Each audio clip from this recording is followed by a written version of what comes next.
listening to Silencio Coffee Talk. Today, I got my bro, Big Fred. Fred, how are you, man? Hey, Mike. Doing well. How about yourself? Doing well. Well, we've got a guest on, Steve Maclin.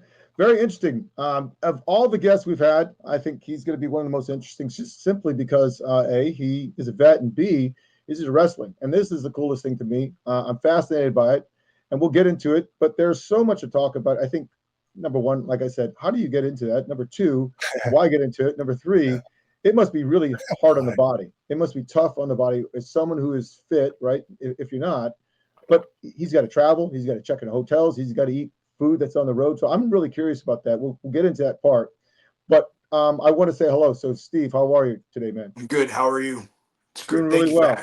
Thank you for having me on this Sunday kickoff of the NFL. My Giants are down right now, but hopefully they come back against the Commanders right now. Okay, cool, man. Well, listen, this show could go very long or very short, depending on your next answer. So, do you drink coffee? If you I do drink coffee, yes. Okay, because I was going to turn off the show. So, okay, you drink coffee. All right, cool. So, what is your favorite coffee blend? Is it a light, dark? And how do you have your coffee? I may insult you, but I grew up a Dunkin' Donuts guy. Growing up in New Jersey, Northeast. That's right, buddy. Growing up on Dunkin' was my thing, and that was always before work, sometimes before school, driving with my dad, grabbing a cup of coffee together, and getting dropped off where I needed to get to. And then even in our house now, we have the pods. If we're on the road, it's usually Dunkin' Donuts. I'm not a big Starbucks fan.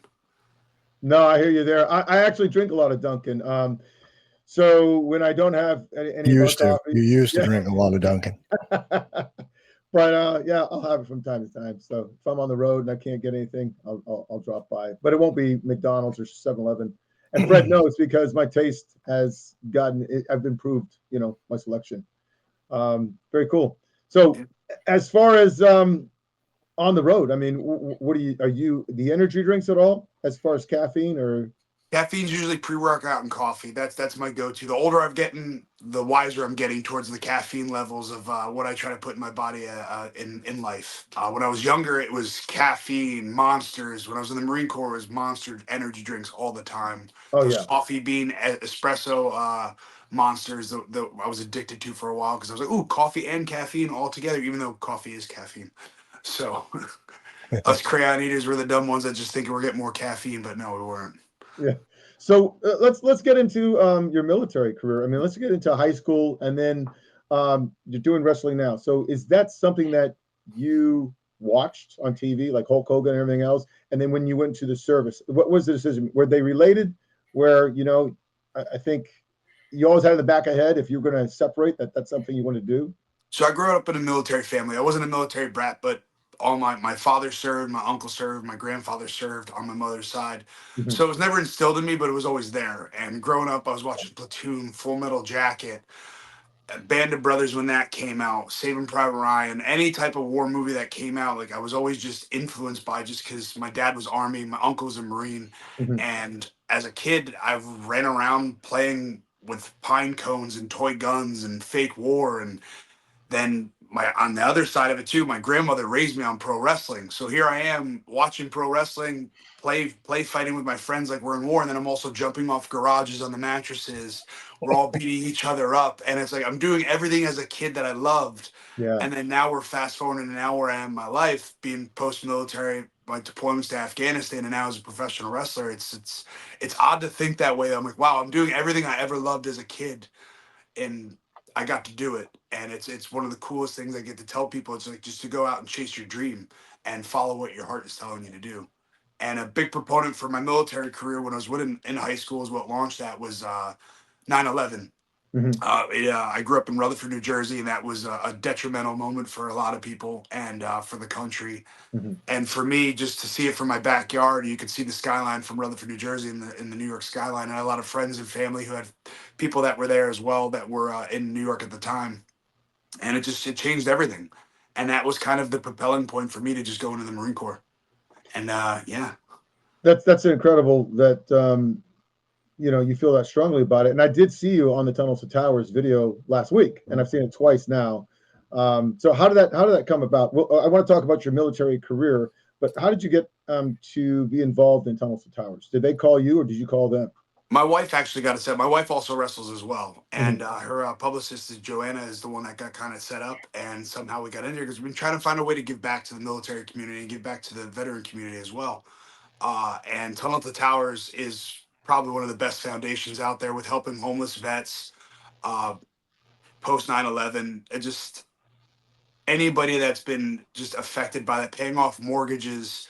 It's even now building these communities and homes for veterans too. These smart homes are just, it's some of the things of these smart homes. I don't know if you guys have been able to see the commercials or anything with that. If you get a chance, if anybody's listening to you on that, and you want to check it out, go on to tunnelstotowersaswell.org or tqt.org to check that out. But some of the smart homes, it's just, you come back wounded. You don't know what you're going to do with your life. You don't have your legs. You don't have your arms. Not everybody understands, like, they have to now find a way to live and be normal, and not everybody else just gets to walk up and go to the fridge every morning in the kitchen. They don't have that opportunity to do that. So how do we make that work best so these people can live in comfortably in their lives? And T2T does a great job with that. Yeah, I agree with you, and I love the fact they have like Mark Wahlberg and all these other actors, people coming on now to see you on there. It's very good, and that people really do care. So 9/11 was huge. It was some of a moment in our history. You're going to see a lot of people forgetting about it. They're just not going to know. Gen Z, no clue. But for you, how did that end up? I mean, as you said, you saw it in the skyline. How did it affect you? And then what were the next moments, the next kind of choices that you made in your life regarding the military? That was one of the most patriotic, like, holy crap, like, America, like, everywhere you looked. I was playing football at the time because it happened during football season, and the pregame like just ceremonies happened, and everybody, moments of silence, and just the unity within the country of just like, we need to go fix this, and like, this is, you don't mess with America in that way. And it was just cool for me to see and to just kind of go through as a teenage year and kind of mold me into that. And just, it was just that driving force pushing me in that direction of knowing what I want to do. And I loved playing football. I was a great amateur wrestler as well, and I enjoyed it, but like, was college for me. So the Marine Corps was that other avenue that I found. I went to a recruiter, talked to me, and then my mom begged me, because I'm an only child. She said, please try college, just give me 1 year. I tried college for 1 year, hated it. I'm not the education type of sitting in a classroom. I want to be hands-on educated, sitting and just going out and doing it, living life, and just traveling the world. And a year later, after trying college at 20, I went to the recruiter, said, I want to live this date. I want to be an 0330, or I want to be 0311 infantry. I was like, I want to go to Afghanistan. And my recruiter did not lie to me on that and took care of me. So very signed cool, up in man. November. It was right after Thanksgiving, that November of 2007. And then did my 2 deployments to Afghanistan, 2009 in Afghanistan, Helmand Province, from May to November. And then January to August in 2011, the city of Marja in Helmand Province as well. So you're pretty switched on. I mean, you did sports in school, and so you went in the Marine Corps. What was boot like for you? I mean, were you one of those runners that sucked? Were you guys one of those guys that was just switched on and Yeah, I went in very good shape, and I Yeah. came out very bad shape. I trained my ass off because I had 2 months. I had my cousins and friends were all in college, so I was partying on the weekends, training during the week to go into the Marine Corps. So I was preparing myself properly for the military, for that lifestyle. So it was a lot of fun to do that. But I went in about 180 pounds lean, hardly any body fat on me. I was running constantly, and I was so prepared. And boot camp was fun, but also a letdown for me. Yeah. Just because, like, that first few weeks, it felt like football camp. You're doing all these different obstacle courses. You're learning drill a little bit, but they're very much hard on you. Getting in the sand pit, quarter deck, having all that fun. I'm like, this is great. Like, I get to wake up, do this. This is gonna be cake. And then eventually it started slowing down, and I'm like, are we gonna work out today, or are we just gonna do this drill thing today? I'm like, that was just my mindset. I got the purpose of the discipline and learning that, which it instills so much discipline, but at the same Yeah. time, like, I'm getting ready to go fight in a war. Why am I doing drill? Now, how tall are you, and what do you weigh in right now? And 6 foot and about 227 pounds right now. yeah, okay. Fred, did you have any questions at all, man? Yeah, I want to start by saying I relate to the Dunkin' thing. I grew up in New England, so we have a Dunkin' Donuts on pretty much every block, right? And I had to wean myself off of that, but I'm a big caffeine junkie, if you don't know. My question, I got to know, how do you, and I know you talked about football and everything, how do you get into professional wrestling, especially from from your military time, like, was it, because that's not a hard, I mean, that's not an easy industry to get into, right? You guys have to try out. And I know a lot of people, their life's goal is to do that, and they don't do it. They don't make it. Can you talk a little bit about how you got started and, or, you know, made connections and kind of talk through that a little bit? It's pretty interesting. So I was on, or I came home into New Jersey on a weekend, which I was technically out of bounds. So I drove up from Camp Lejeune, where I was stationed, went out of bounds. Was up in New Jersey at Railroad Cafe. It was a bar right across the train tracks from Rutherford East, Rutherford side, because Rutherford's a dry town. So that was everybody. That was everybody met up. And I had a few friends that were in the independence wrestling, and they were on the independent circuit, which it's not WWE or anything, but they're just out there freelancing as independent contractors and working the independent shows at VFW halls. And my buddy Jarrett's like, hey, like, a guy from WWE's here. You want to talk to him? I'm like, fuck yeah. Like, why wouldn't I? Like, that's awesome. He's like, yeah, I knew you were a fan. And it was Fred Rosser at the time, Darren Young, in WWE. And me and him just sat, and he's like, oh, you got a great story. You have a good look. He's like, wrestling's kind of changed. And here I am thinking, I'm like, I'm not Hulk Hogan. I'm not The Rock. I'm not Stone Cold, Undertaker. These larger than life characters like Bill Goldberg. You see that, you're like, there's no way I can compete with that the way I look. But the business changed. And he just kept that idea in my head. And he just said, hey, when you get out, he's like, if you want to give this a shot, I think you have something with it. So it always kind of just stuck in the back of my head. And when it came time for re-enlistment on my second deployment, I was putting in my MESET package. I got denied for tattoo policy. I was like, well, all right, well, might as well go out and see if the policy changes. And then I can come back in if I wanted to while I'm going to school and using the GI Bill. And then I found the Monster Factory in Paulsboro, New Jersey at the same time when I was going to Rowan University in South Jersey. So it was just worked out perfect for me, where I'm going to school during the day and I'm going to train wrestling at night.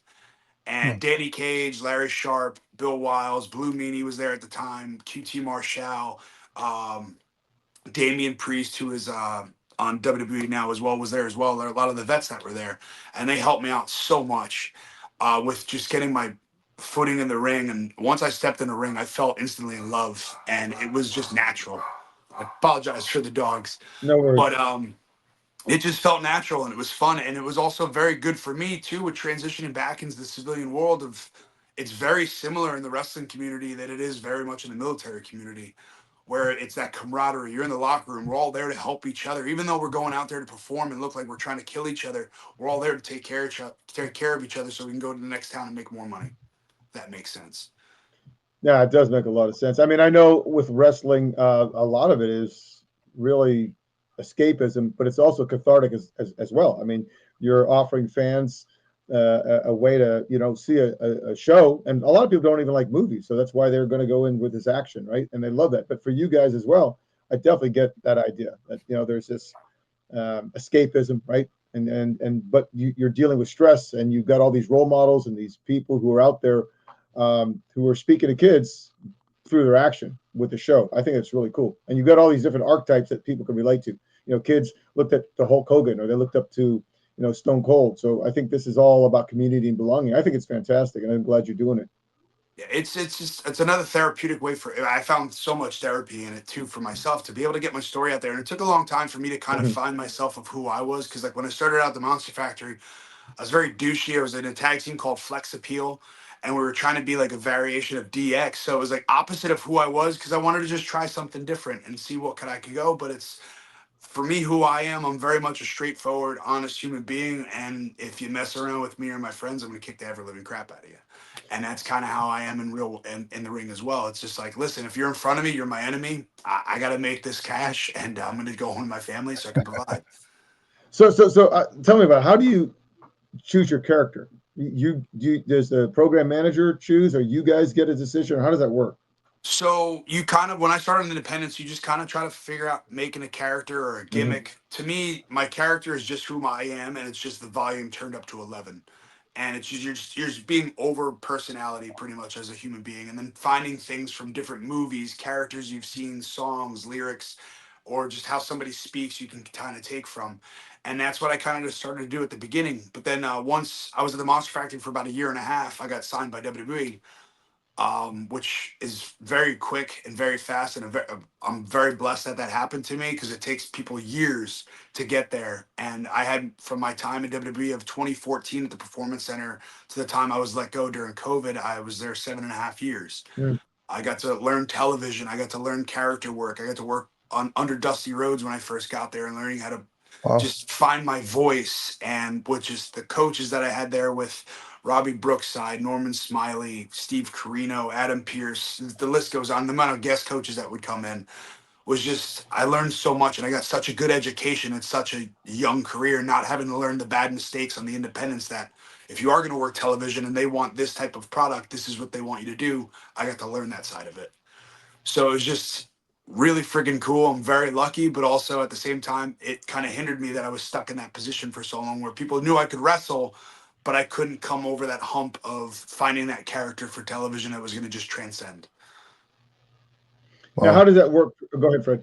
No, I was just going to say, you know, you don't really think about it like professional wrestling. You're not just an athlete, man. You're an actor, right? You have to learn a script and you have to prepare and present it in a way that needs to sell, right?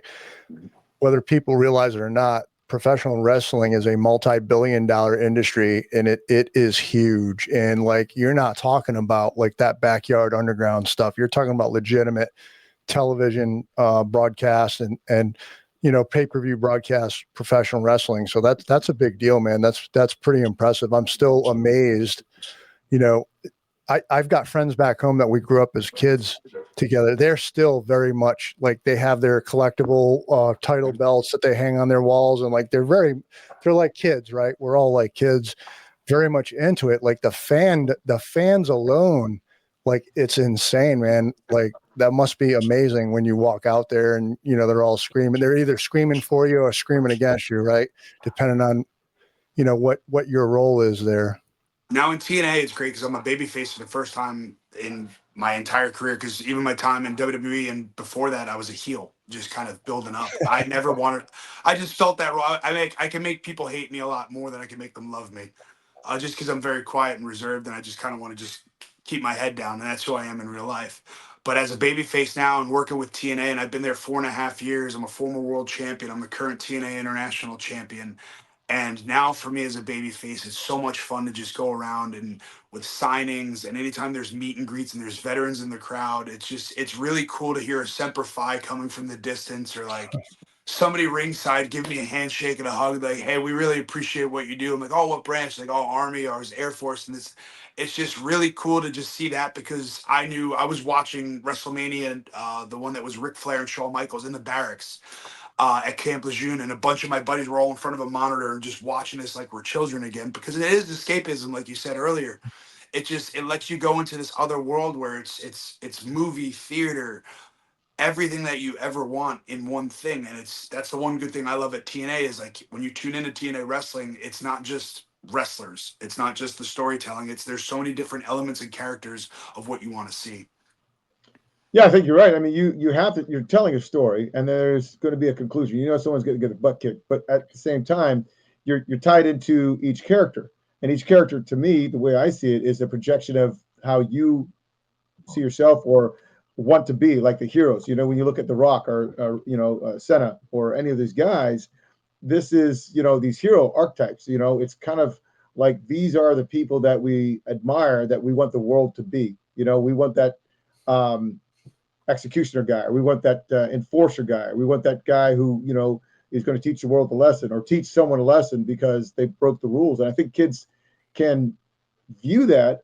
You know, I would be cool having my grandson watch and say, okay, these are people who are not just bad people, but there is a life lesson to be learned at each show, right? I mean, that's really what it comes down to.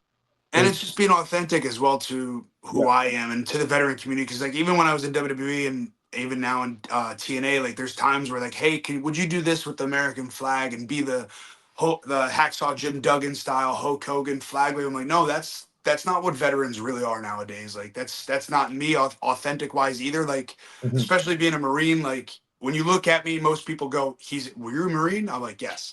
Because I no matter what, I still have a medium fade. I had that haircut before I even went in the military. When I had it in high school, I always had a high fade. Yeah. It was just instilled in me as a kid, and that's just who I am.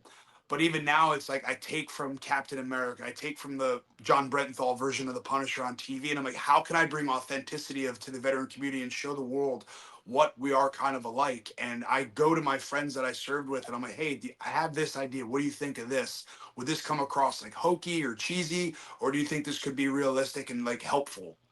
And I got to do a vignette series with Eric Young and the team from TNA with Eric Tompkins, Kevin Martin, and a few of the guys. We kind of did it almost a PTSD sequence. If you ever get to check it out, it's on YouTube as well, or at TNA Wrestling.com as well.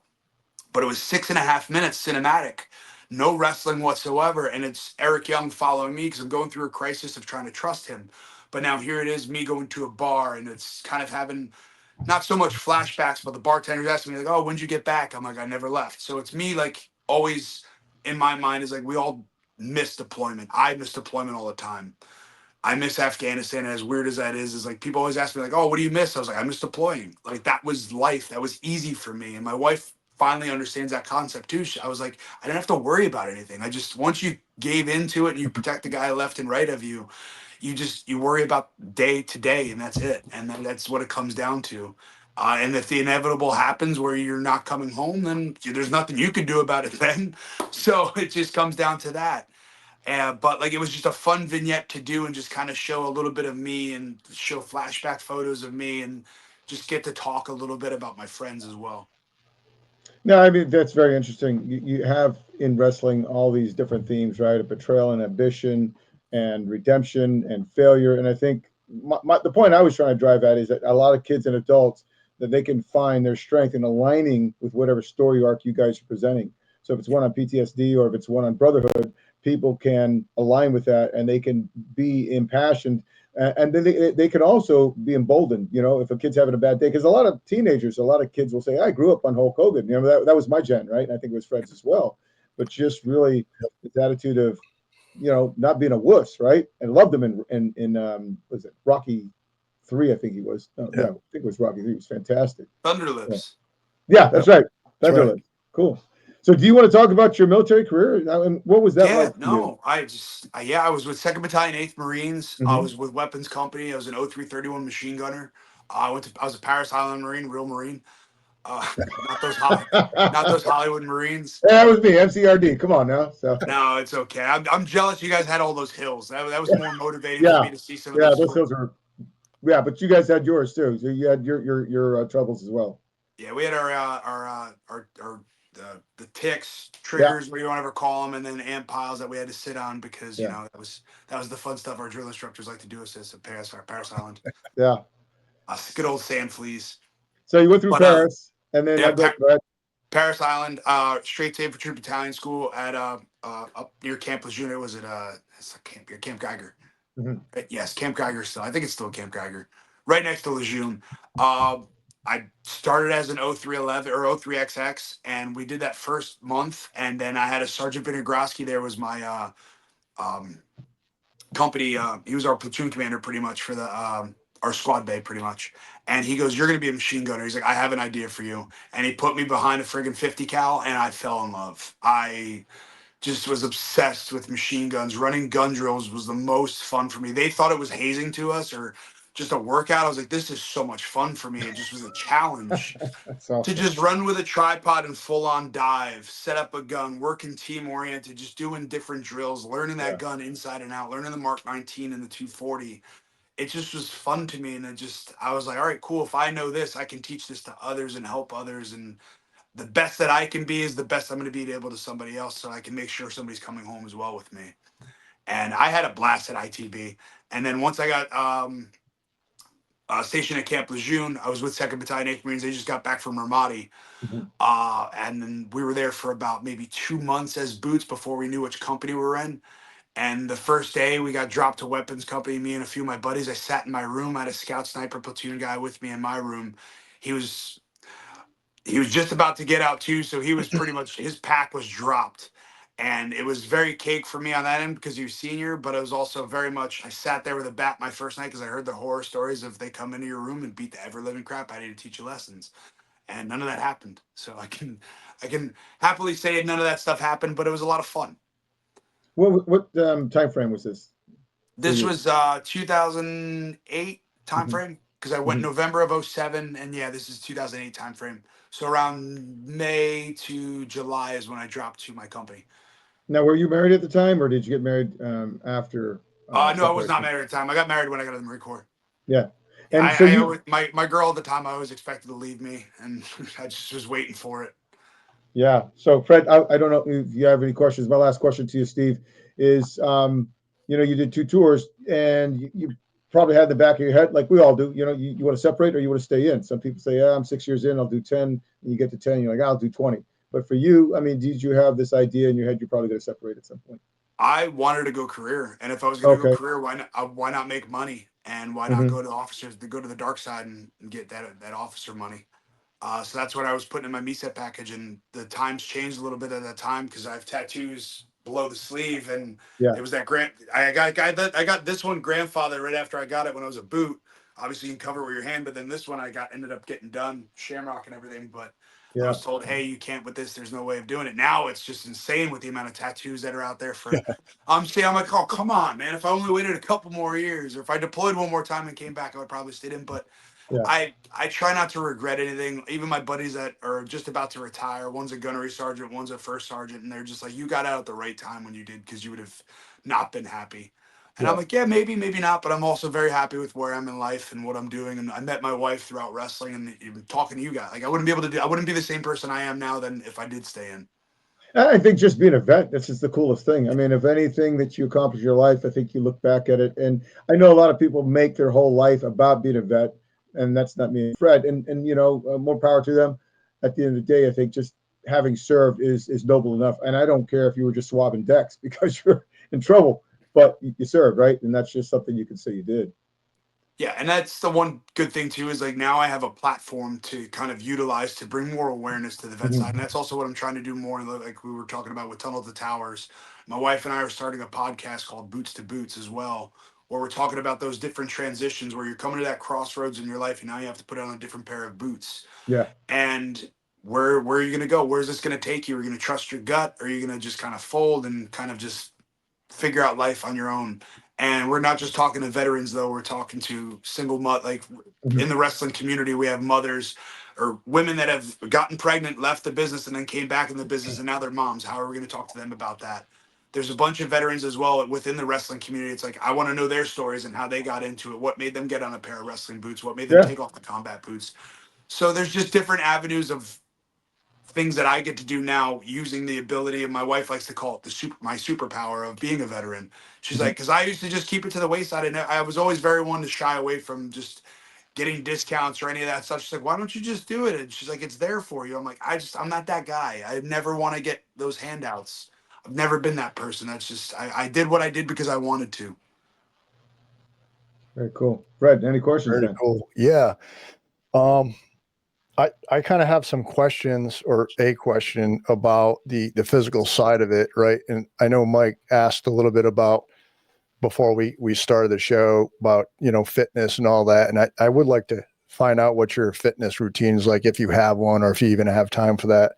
But before that, the physical toll. So being in such a high impact, high energy, high intensity field, or sport that you're involved in, injuries happen. I'm sure. I've heard of plenty of pro wrestlers, right, having to hang it up just because the lifespan on that career isn't, depending on how you handle yourself and how good a shape you're in.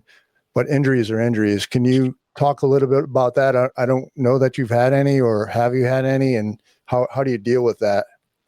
It's just learning how to work smart, and that's Mhm. a very another comparison of military training compared to wrestling training. Is like, you learn the fundamentals. They teach you how to put your blouse on properly, tie your boots.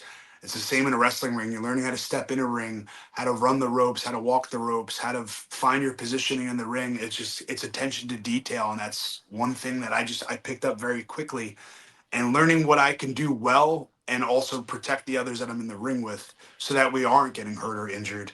Mhm. And that to me is one of the biggest things. No matter what, as I go out there, I do not ever, I want to make it look like I'm hurting my opponent, but I physically do not hurt my opponent.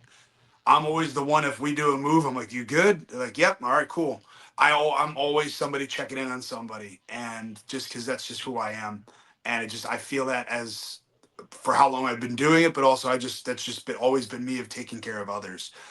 And I've had my sets of injuries. I've had my nose busted to the opposite side of my face on a wonky hit, where instead of a kick to the chest, it was a knee to my face. I was on my debut in NXT as the Forgotten Sons, which is very funny to see. Don't remember the ending of the match, but I did do everything I was supposed to continue to do. So that was fun to have. And I had to wear one of those masks for a little bit when we started so I can continue to wrestle, because they're like, oh, well, you're going to be out this. I was like, no, I don't want to be out. We just debuted. Can you give me a mask or something I can still compete with? My knee, not torn, or I tore my PCL. That was on a freak accident, where a match where we didn't do any physicality whatsoever other than one punch towards the end. But my partially torn groin, which happened in Australia, that was probably the worst injury I could say I have had.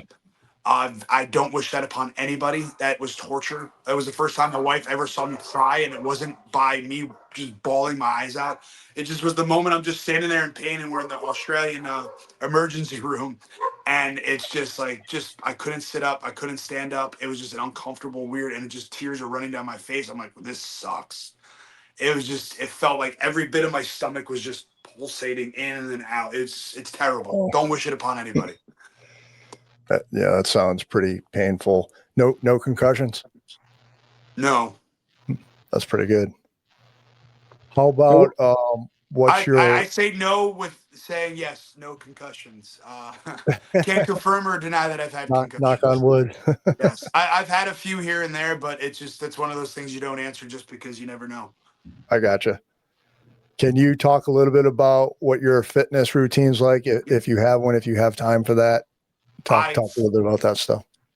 With football and wrestling growing up, my dad didn't let me lift weights till I was 15. And once I got into a weight room, I never left. I fell in love with weights. I just fell in love with the routine. I just enjoyed going in there. And that's my like peace. That's my therapy. That's where I can go in. If now, luckily, I have a home gym here in the house, in the garage, that we've kind of built over the past couple of years, where I don't even have to go out to the regular gym. I just go in the garage.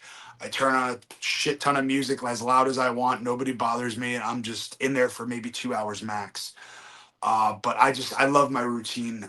Very much, I used to just ego lift when I was a kid, with squat, clean, bench, deadlifts. Now, the older I'm getting, the smarter I'm getting, where I'm like, all right, I don't need to squat 405 pounds anymore. I can throw 225 on there, get a good amount of reps. And now I hit a lot more centric movements with just a lot of body weight, kettlebells, dumbbells, free weighted. But now I'm pretty much an upper, or I'm a push day, pull day, leg day, pull day, off day. And then my off day is still something physical, where I'm doing cardio, walking the dogs, finding some type of way of doing a kind of a version of yoga, because I'm not a big fan of yoga, but I do love the stretches with it, just because it helps me in with what I'm doing as a career, especially with my lower back and my neck. But for the most part, it's just do what I can as best as I can without going crazy. Yeah, that's an interesting point. You would think mobility is probably pretty important in that field. Yeah, and at 38 now, I'm 38 years old now, and I've learned the hard way. I'm always been one to learn the hard way. Mm-hmm. So it's just getting smarter as you get older and finding what works for you. And I work out in the hotels a lot of the times on the road, so I plan my hotel workouts for, like, this past week with TV in Minneapolis with TNA. We got in Wednesday night, and I was all right, cool. I worked out that morning before I flew out. I finished my leg day so that I knew I could either do a shoulder day or some type of chest day the next 2 days with some cardio, just because most hotels have up to 50-pound dumbbells or some type of cable rack. I'm all right, cool. I can finagle this. I can get pull-ups in if I need to. So it works that way.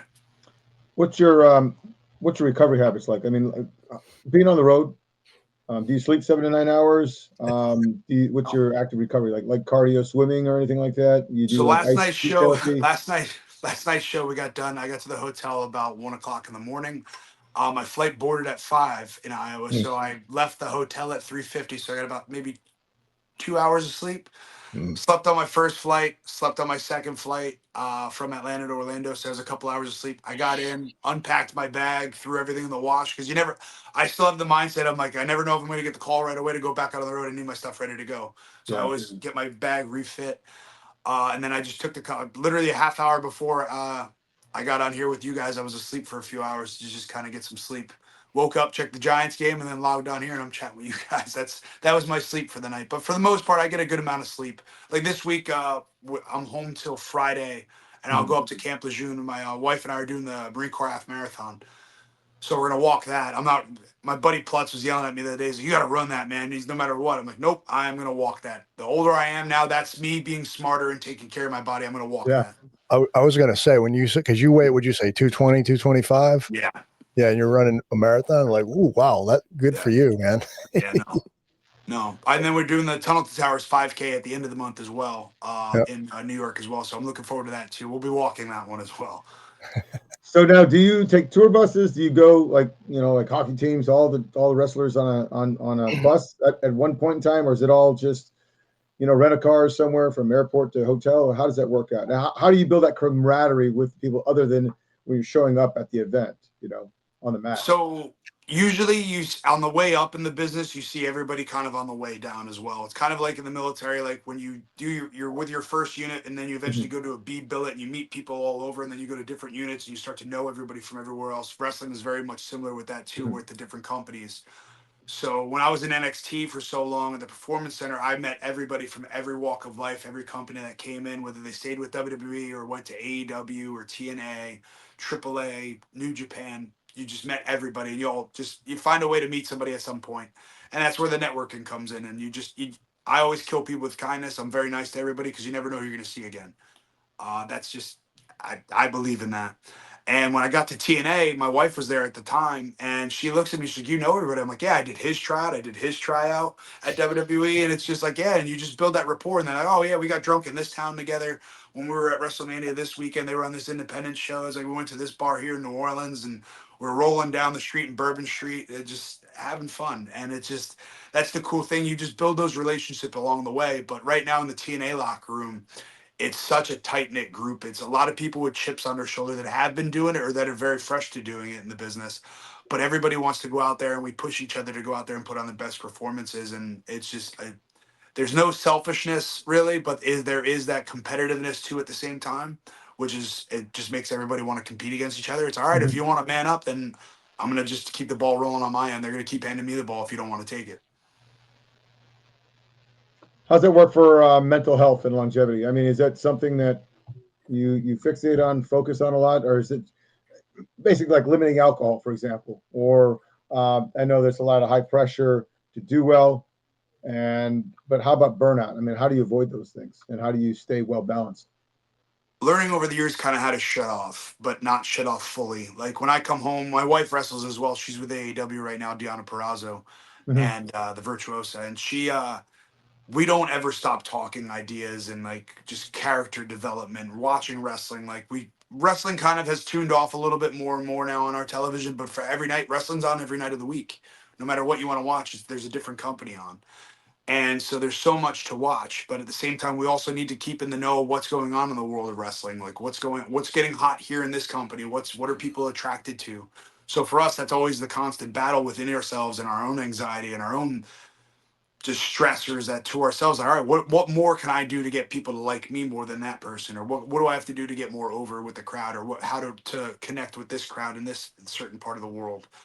And that just comes on us, and it's just finding that balance. And for me, I love being home. I have like I said, with being in the gym, that's my relaxed period, even though that's when I'm texting my buddy Tompkins, and I'm also texting our writers. I'm like, hey, I have this idea, just because that's where my body's moving and working out, but my mind creatively is just, oh, I could do this, or I can say this. And that for me is the fun part of the creativity. And that's just like, that's my therapy in that way.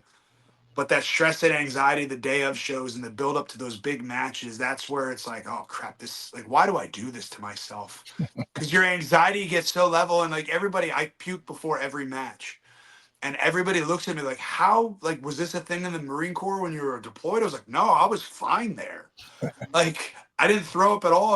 I was nervous, like my adrenaline. Like the first time I ever got shot at, I was in a turret. I pissed myself, but my upper body worked properly. My lower body didn't.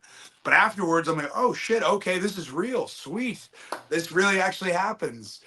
But like now in wrestling, it's just there's more pressure on me because it's I hate to use the F word of fake, but it's not fake. What we do when we go out there, we suspend disbelief. We're out there telling stories and putting on a performance, but we're doing it to our bodies, and how we're trained to do it is it's detrimental to our bodies, and that's where being smarter, working out there, and that what creates longevity in careers is finding ways to work properly and not have to go kill yourself and jump off Hell in a Cells or ladders every night to just get that one big pop from the crowd. You have to build to those moments, and that's something you have to learn at some point.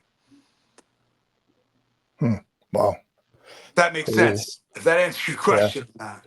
Do you guys, before your matches, do you guys rehearse at all, or do you just go out there and do it? So for the most part, like you'll kind of everybody's Well, you're pretty not much supposed to talk about that. No, it's okay. I don't mind at all. I love pulling the curtain back because most people already kind of know that way. That it is that, but it's like most of us have the experience levels where we can go out there and the day of we're putting the match together.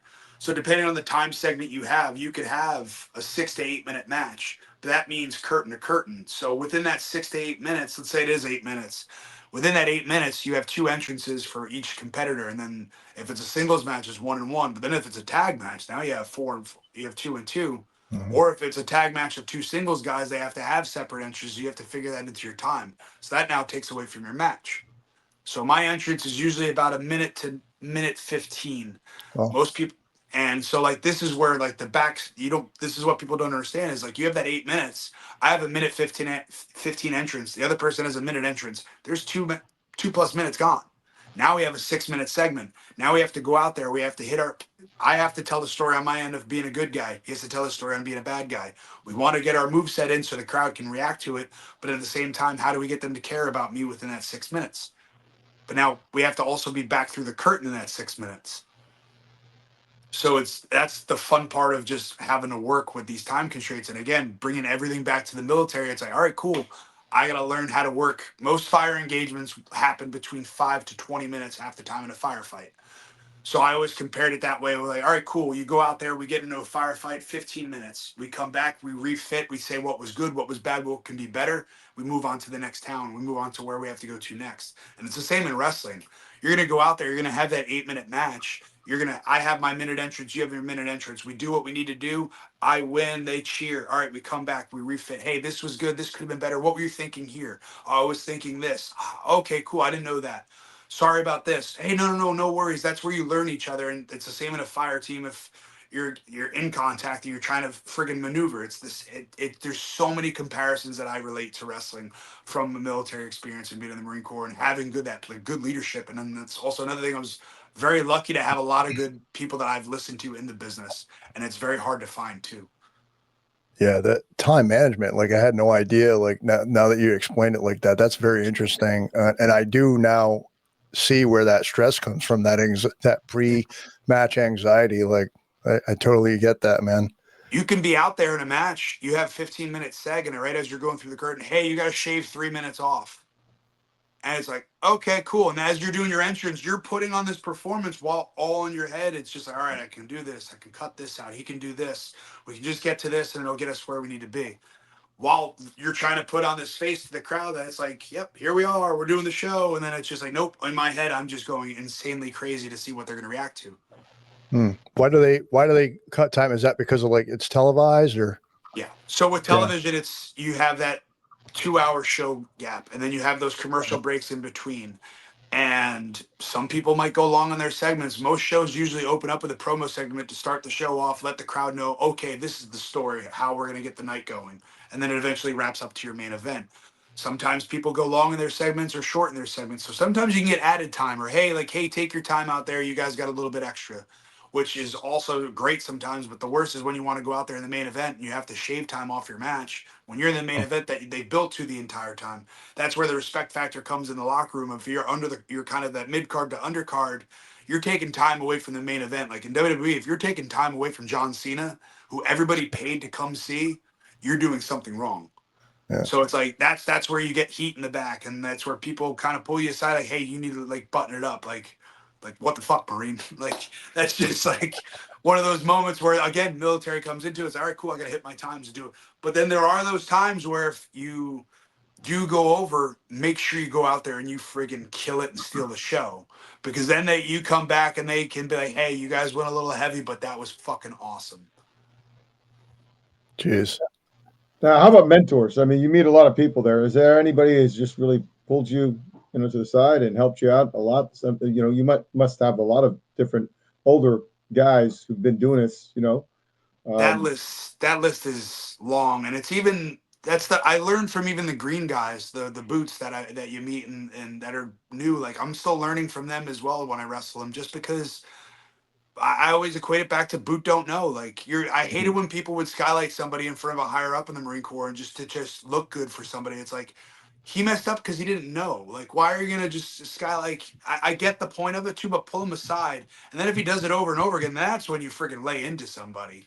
But yeah, I'm very quiet professional where it's like you pull somebody aside, like, hey man, you need to fucking tighten your shit up. Like, go on, fuck yourself. Which is one of my favorite sayings in the world.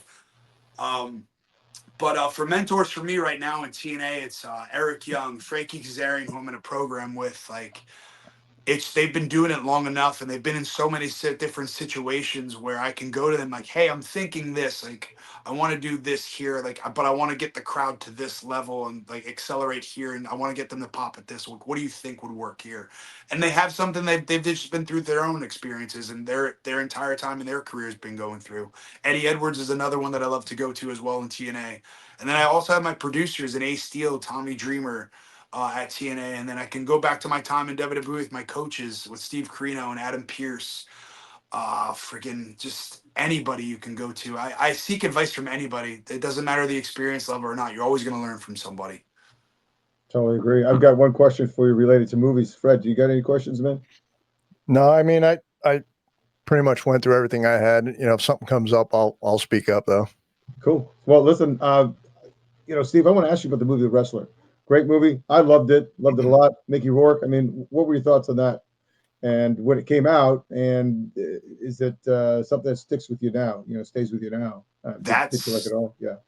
that's the epitome of that lifestyle at some point in life. There's a lot of wrestlers that have been going through that, and we were just talking about the other night at TV. It's like there's that generation that didn't make that. They made money, but then after it was done, it was very much like they go bankrupt. They don't have that lifestyle. They don't have that rush anymore of going to that adrenaline of thousands of people in the crowd. Now they're at the VFW. Now they're at the convention, and they're just trying to scrape by on what they did, and not set up for post life because that's all they know. And I get that, and that's another reason for Boots to Boots. All right, how can we get some on our podcast? Like, how do we find avenues to have people get into different things? And it's just the depiction of that is very, very real to me, just because I've seen that in locker rooms on the independents. Yeah. And I never want to be that old guy, but at the same time, you can learn from that old guy, or you can help that old guy. And I think a lot of that generation has got its help now, especially with mental health, PTSD, drugs, alcohol, all that. Like that entire generation has been kind of cleaned up, and it's kind of gone away because a lot of people got smarter. They're like, hey, we can make serious money in the world of professional wrestling. Why am I going to kill myself with drugs and alcohol or and all the other things? Like, granted, it's there, but it's just like it's not as abused anymore. Yeah, it is a different lifestyle, isn't it? I mean, in all fields when you're on the road. I mean, you're in hotels, there's alcohol, you're in bars, you're in entertainment, right?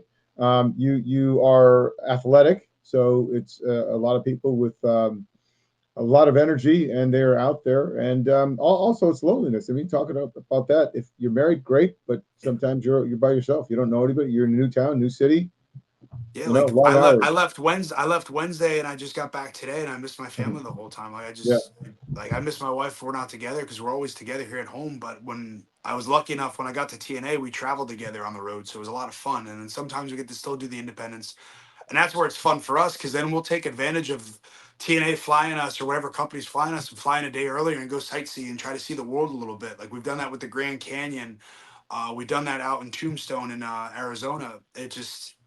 It's been fun and just trying to see the world together and take advantage of the lifestyle that we get to live and be that we're lucky enough to do. Just because I've never been somebody meant for a 9 to 5 job. yeah. I never wanted to sit in an office. I wanted to go out and see the world. And why wouldn't I take advantage of it instead of just going and sitting at a bar with my boys and just getting drunk? Now I get to go kind of just see. Like when we went to Paris in NXT, we had a loop. We went to Download Festival for 2 days, and then we did Paris, Antwerp, and it was a blast because we were both hungover from coming from Download Festival, my buddy Blake and I. But we get in like, hey, who wants to get a van and go see the Eiffel Tower? This, I'm like, hey, we're going. Just like, let's go see it. Let's get a photo. Like, why? Whenever we're ever gonna get that, I never know where to. I mean, it's free. We're getting paid to be there, so take advantage of that. And that's something that I kind of picked up along the way. I was like, just seeing the world and taking advantage of it, and not letting my Marine Corps recruiter lie to me saying I was gonna see the world other than the desert. Well, So, I mean, you see the movie Saving Private Ryan, and at the end, it's kind of like this message of that, he owes them something. Do you feel like you owe the world anything? I mean, some people, they're fine. You just live your life and you don't owe anyone anything, an explanation. You don't owe anyone the reason for your being, but do you feel that you're obligated as a role model? And I know Barkley said that, right? I'm a basketball player, ex-basketball, but I don't owe anyone anything. I'm not a role model. And Fred and I talked about it. In some way, you are a role model because you're in the spotlight, and Fred and I are not. What are your thoughts on that? I think we don't owe anybody anything in this world, and the world doesn't owe you anything either. Mm-hmm. But I think giving back is how you owe something to the world, and giving back could be through your successes, your failures, your goods, your bads, and experiences in life, and teaching it on to the next generation, and being able to just, hey, this worked for me here. Because it's like my wife and I, we plan to have a kid at some point, and it's just like my parents, I knew, had zero, no parent has an idea of what's going on. They all lie to you in the end. Like, it's just that funny, that white lie. Oh, we were fine, I knew exactly. No person is prepared for that lifestyle, or like just even going to the military. And like my mom had to deal with me going on deployment. Like, I never, like, we've had those conversations. Like, Mom, how did you deal with it? Like, no parent prepares for that. So it's like, now we learn from each other that. So like, if I have a kid and my kid wants to join the military, I'm like, go right. Like, who am I to stop you from doing it? Just no, go do it. But like, this is what worked for me. I want you to make the best out of the situation from learning from my successes and failures. If that makes sense. It does make a lot of sense. I agree. I don't think we owe anyone anything. However, when you're in a position that people are viewing you constantly, it's important to at least live honestly and virtuously. You have an influence on kids. Well, adults, they're usually hardwired a certain way. They've already got their minds made up. But kids, they can go either direction. And maybe that one act of kindness, or that one autograph you gave someone, or that one handshake, and they came to see you. I mean, that's huge. So It's a cool feeling, man. I'm very lucky to get to do what I do and blessed. Like, even the other night at the end of Minnesota, I get to close out the show with Ken Anderson. Spoiler, he's on the show for the tapings. Uh, but for whenever this airs for people. But it was just really cool because like I got to watch Ken Anderson during that mid 2000s time frame. Mike comes down and he's doing his entrance, and here I am being able to do that for him and reenact. I'm like, this is pretty freaking cool. The crowds love it. I'm like, this is all like, just take it in the moment. And that's also thinking that comes with age, is just you learn to appreciate and live in the moment a little bit more. For when you are doing those things, so that you can express like, oh, like I'm very lucky for what I do, and then just take photos with people at the end. And it's just like, yeah, my buddy Plutz, I served with on my first deployment, he was there with his daughter, and like she got to meet all the girls in the back afterwards, and she was just her eyes, just seeing her enjoy every bit of that. And she was her first wrestling live show ever. It was so cool to see. And I look at Plutz, I was like, oh, we're coming a long way from Afghanistan, man. very cool, man. Fred, any questions? I've got a couple more, but No, I think gratitude is important, like you're kind of describing there, right? It's important to recognize that you are blessed and you had this opportunity and you're taking full advantage of it. And I commend you, man. That's pretty awesome. Congratulations. Thank you. No, it gives me opportunities to come on and talk with you guys too. Like, I love when I get to chat with other vets as well, and just, we all have our own experiences and what we do, and we figure life out. And like, anytime we're having a bad moment, we can always turn to one. So it's the best part of the world. We're the brotherhood that just never goes away. Yep. so these are not trick questions, but maybe you already know the answers. Favorite book? Any favorite book at all? The Subtle Art of Not Giving a Fuck. That was probably the last book that I read from cover to cover, other than McConaughey's book, which I thought was really good. But The Subtle Art of Not Giving a Fuck was just an eye-opening one. I'm like, oh wow, yeah, why care? All right, favorite action movie or favorite war movie?